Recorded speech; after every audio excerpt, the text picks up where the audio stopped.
We also just like to thank the association for enabling the day and inviting.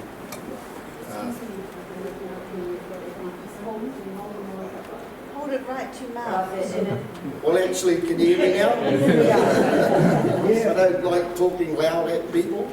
But I'd just like to thank the association for inviting all of us, but specifically us Maori ward candidates, because this is the first invite we've had. Was to Katikati Waihi Beach. So, kia ora. Carlton Bidois, live at Tapuna. Most of Te Ao Māori in New Zealand know all about me and who I am. So for those who don't in the room, my partner Andrea of 30 plus years is sitting in the back, my backbone.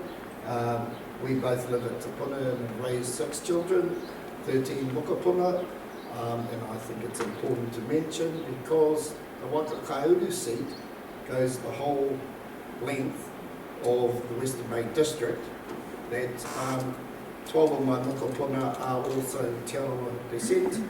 I whakapapa to mai tarangi Ngāti Ranginui, I'm of Pirinaka Hapu, Ngāti Hangarau and Taufao.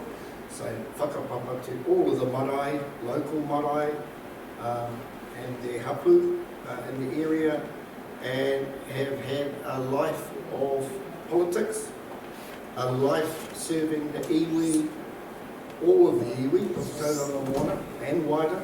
They are plenty in one way, shape and form, representing Māori from central government right down to the paipai of most maraes.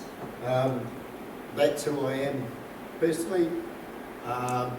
Why stand for the Waka Kauru seat? I'm no stranger to local government.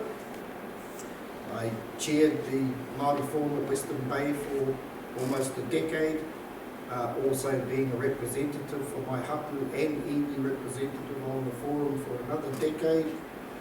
I spent more than a decade on council appointment to standing committee at TCC, Wastewater Management Committee for 15 years.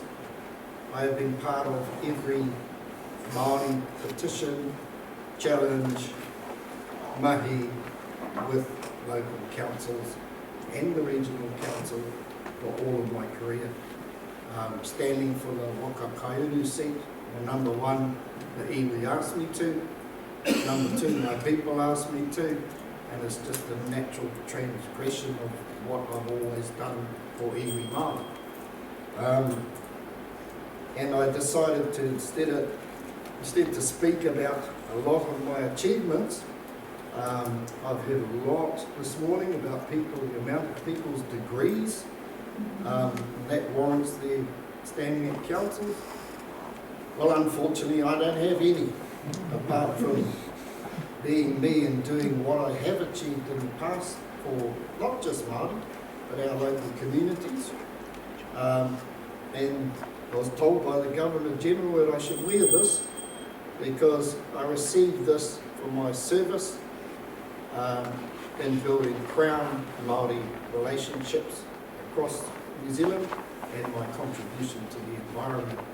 And I think I was nominated by a whole raft of government agency non-Māori people for that award, and that speaks a lot. I also have a 100-day plan in the seat in reaction to what's already been spoken about government reforms, the repeal of significant acts that will impact not only on everybody and the councils deeply, but the stripping out of Māori rights and interests within those acts is something that I need to pay attention to in that seat, and that's my plan.